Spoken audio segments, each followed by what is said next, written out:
Untung saja datang pemuda bernama Wang Zeng yang membantu mereka. 走，多谢相救。在下王征，无需多谢。 Siapa sangka kedua perampok tadi adalah orang suruhan darinya, yang dimana Wang Zeng ingin mencari perhatian Ningrong, wanita yang disukainya. Ia ingin merebutnya dari tangan Oscar, yang ia anggap Oscar tidak pantas memiliki Ningrong. Singkat cerita, Tang San memasuki arena dan memulai pertandingan pertamanya. Ia pun berhadapan dengan 10 orang sekaligus.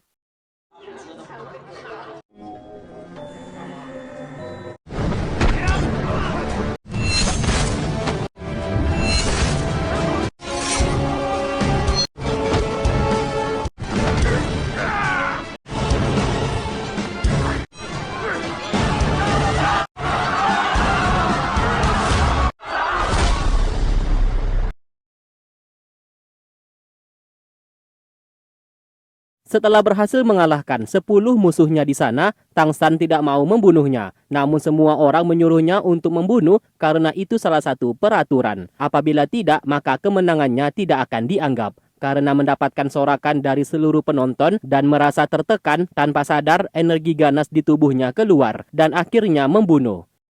懂不懂规矩啊？这不是小孩子打架。这个昊天宗弟子还真的。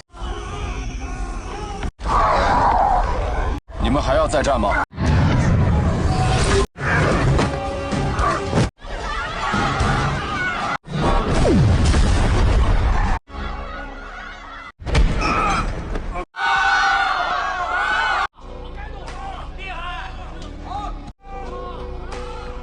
Di waktu bersamaan, Xiao Wu juga sedang berlatih untuk menaikkan level kekuatan roh miliknya, dibantu kedua sahabatnya di sana. 少姐，对不起。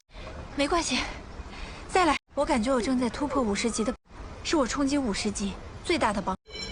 三哥。 Sementara di negara Tiandao, penculikan para master roh saat ini, korbannya sudah bertambah banyak. Maka dari itu ditetapkanlah jam malam seluruh warga di negara Tiandao dilarang keluar melebihi dari jam 10 malam dalam menghindari penculikan. 我建议实施宵禁，5人以上才能成行。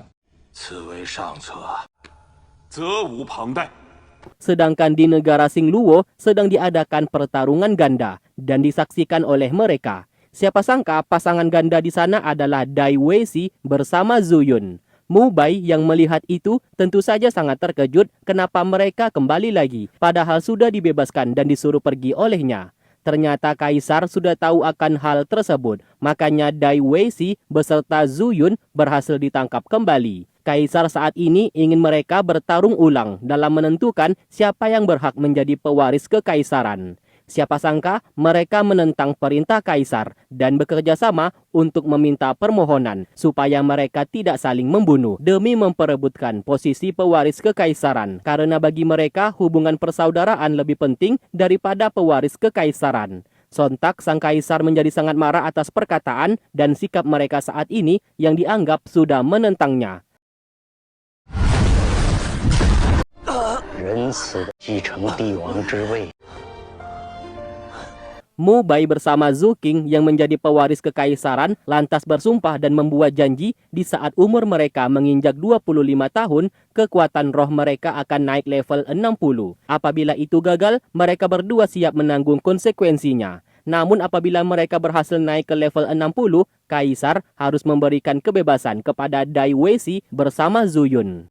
我会和竹青一同达到60，还请父皇放他们而生。我们一定会努力变得更强。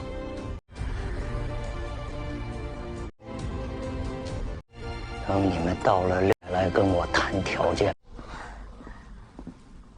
Sedangkan di sekte 7 cahaya, Ningrong sangat terkejut karena ada tamu yang datang dan orang tersebut adalah Wang Zeng, pemuda yang pernah menyelamatkannya bersama Oscar dari perampok waktu itu. Ayahnya di sana berkata, Wang Zeng merupakan keponakan dari kakeknya Ningrong dan mereka masih memiliki hubungan keluarga jauh. Tanpa ada rasa malu sedikit pun, Wang Zeng menunjukkan ketertarikannya kepada Ningrong di hadapan Oscar. Ia menyepelekan Oscar dan memandang rendah dirinya yang dianggap sangat lemah dan tidak pantas berjodoh dengan Ningrong.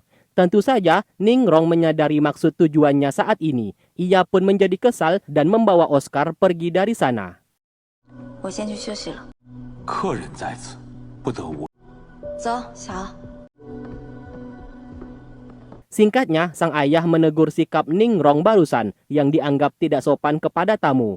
Ningrong menjawab, Wang Zheng terlihat jelas merendahkan Oscar, maka dari itu ia sangat marah. Ayahnya berkata, mau bagaimanapun juga itu adalah kenyataan. Oscar merupakan master roh tipe pendukung, yang apabila bertarung secara langsung pasti akan kalah. Ayahnya pun mulai meragukan Oscar, takutnya tidak bisa melindungi putrinya ini. Perkataan sang ayah membuat Ningrong juga sangat marah. Apapun yang terjadi, ia hanya mencintai Oscar, tidak peduli perkataan orang lain terhadapnya. Sang ayah mencoba memberikan penjelasan sekte 7 cahaya mereka adalah master roh tipe pendukung. Untuk bisa bertahan hidup dalam pertarungan, harus memiliki pasangan yang merupakan master roh tipe penyerang. Dari arah luar, Oscar yang mendengarkan percakapan mereka sedikit tersinggung atas perkataan ketua sekte barusan.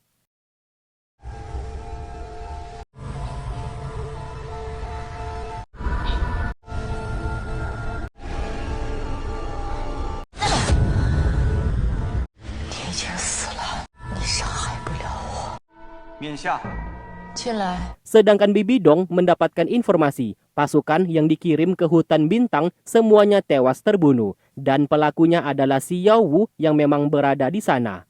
Mendengarkan itu, Bibi Dong memerintahkan untuk mengirim master roh yang terbaik ke sana dan harus bisa menangkap Xiao Wu apapun caranya.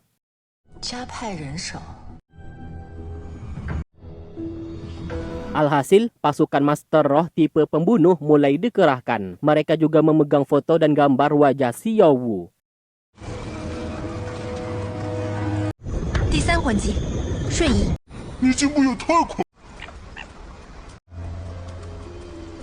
Sedangkan Xiao Wu yang masih berlatih tak sengaja mendapatkan informasi yaitu potongan gambar wajahnya yang didapatkan oleh salah satu monster roh kelinci kecil. Ia pun sadar kuil roh sudah mengutus banyak pasukan untuk menangkapnya saat ini.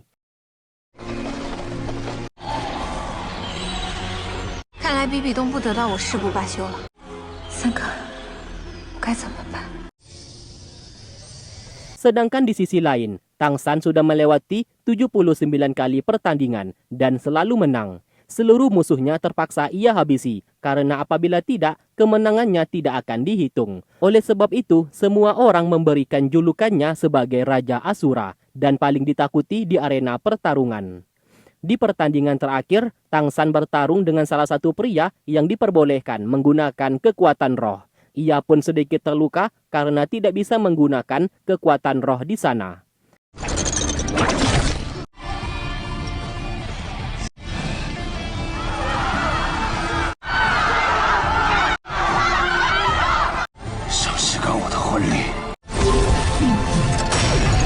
Sesaat ia teringat akan pelatihan fisiknya menggunakan palu kayu yang dibuat oleh sang ayah. Dan pada akhirnya ia berhasil memenangkan 95 pertandingan.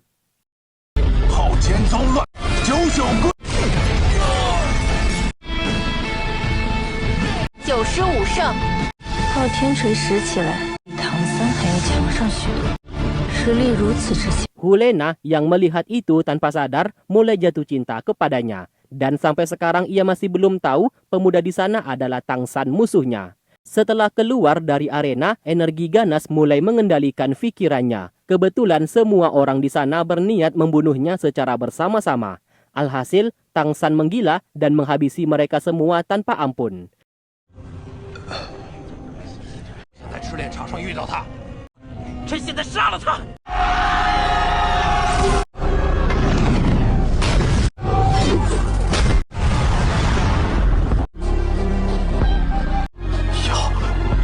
果然没让我失望。 Setelah melakukan itu, Tang San secara perlahan mulai sadar kembali dan ia sudah mengerti alasan sang ayah mengirimnya ke tempat tersebut supaya bisa membangkitkan kekuatan energi ganas di tubuhnya. Dari kejauhan, sang ayah melihatnya. 我不会让你失望的。他来了。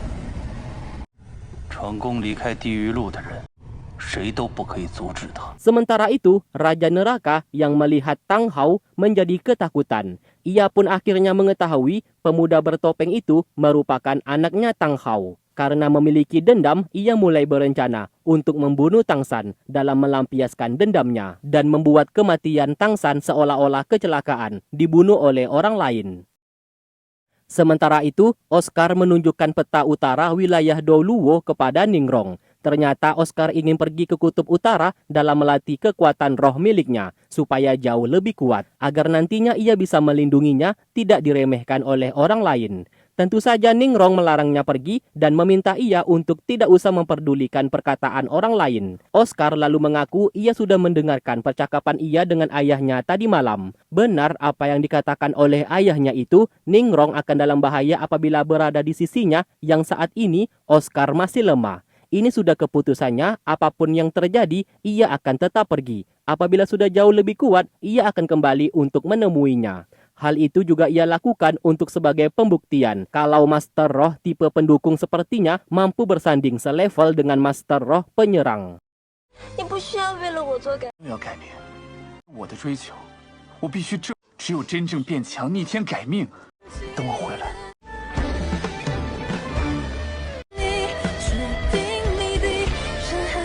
Singkatnya, ketua sekte telah mengetahui kepergian Oscar saat ini. Ia yakin Ningrong pasti sangat bersedih. Di satu sisi, ia juga bangga kepada Oscar dan meyakini Oscar pasti kembali dengan selamat dan jauh lebih kuat dari yang sebelumnya. Apabila hari itu telah tiba, ia akan menjodohkan Ningrong bersama Oscar. Di pertandingan selanjutnya, Tang San semakin menggila dengan energi ganasnya. Kini ia tidak kenal ampun dan membunuh seluruh musuhnya di arena pertarungan. Hingga tanpa terasa, ia telah memenangkan 99 kali pertandingan.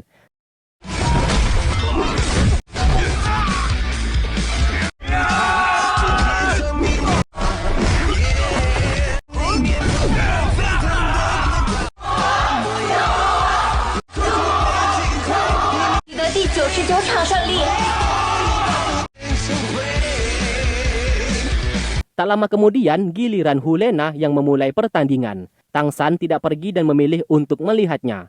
Sama sepertinya, Hulena juga dengan mudah mengalahkan seluruh musuhnya dan mendapatkan gelar sebagai utusan neraka.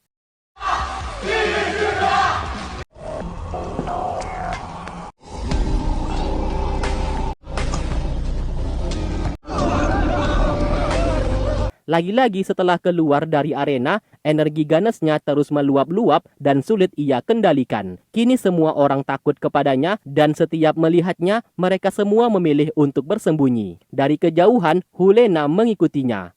Tanpa sengaja, Tang San melihat seorang bocah yang lahir di kota tersebut hampir dibunuh. 修罗王，孩子是你的了。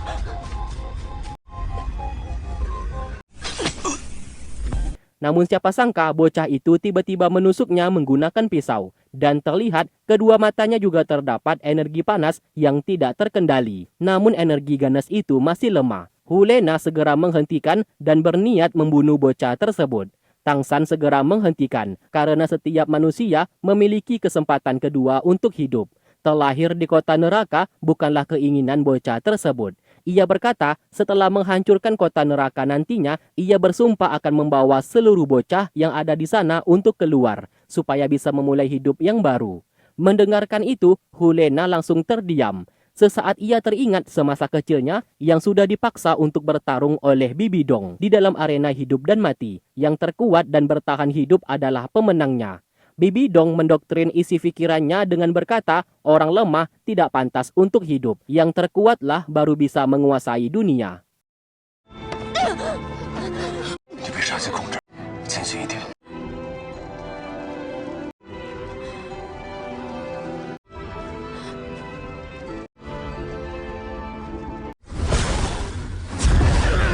Di sisi lain, Bibi Dong sangat marah karena pasukannya masih belum bisa menangkap Xiao Wu di hutan bintang. Tiba-tiba, Xiao Gang datang ke sana yang membuat Bibi Dong sangat terkejut akan kedatangannya dan menyuruh mereka semua untuk keluar. Kedatangan Xiao Gang ke sana untuk memperingati atas apa yang telah diperbuat oleh Bibi Dong. Apabila hutan bintang menjadi marah, maka seluruh monster roh akan menyerang yang membuat warga tidak berdosa akan menjadi korban. Bibi Dong hanya terdiam dan mengingat kenangan masa lalu. Dikala itu, ia mengalahkan monster roh untuk dijadikan kekuatan cincin roh miliknya. Namun ia dihentikan oleh Xiao Gang yang sangat mengkhawatirkan dirinya. Di saat dulu, mereka berdua ini merupakan adik kakak seperguruan. Bibi Dong sangat mencintainya. Begitu juga sikap Xiao Gang yang sangat memperhatikannya.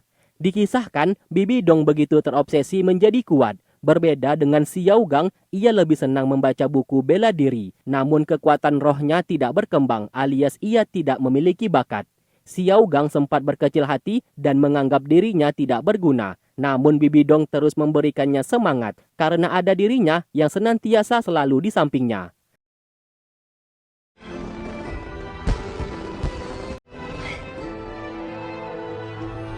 Kembali ke masa sekarang, Xiao Gang memberikan peringatan untuk tidak mengganggu hutan bintang lagi. Setelah pergi dari sana, terlihat Bibi Dong menjadi marah dan mengusir semua orang di aula. Bahkan ia memberikan perintah untuk tidak mengganggu hutan bintang lagi. Terlihat jelas perasaan Bibi Dong kepada Xiao Gang masih ada sampai detik ini.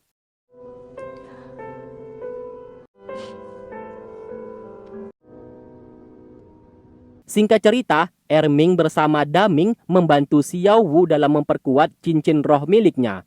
Ritual itu akan memakan waktu berhari-hari. Apapun caranya, mereka harus melindungi Xiao Wu. Apabila ritual itu gagal, maka nyawa Xiao Wu yang akan menjadi korban. Di sisi lain, kita diperlihatkan kediaman Hu Lena. Ia sedang melakukan sebuah riset dan terobsesi kepada pemuda bertopeng. Ia sangat penasaran siapa pemuda tersebut. Yang ia tahu saat ini, pemuda itu adalah murid dari sekte Langit Luas. Yang dimana semua orang tahu sekte Langit Luas sudah lama menghilang dan mengisolasi dari dunia ini.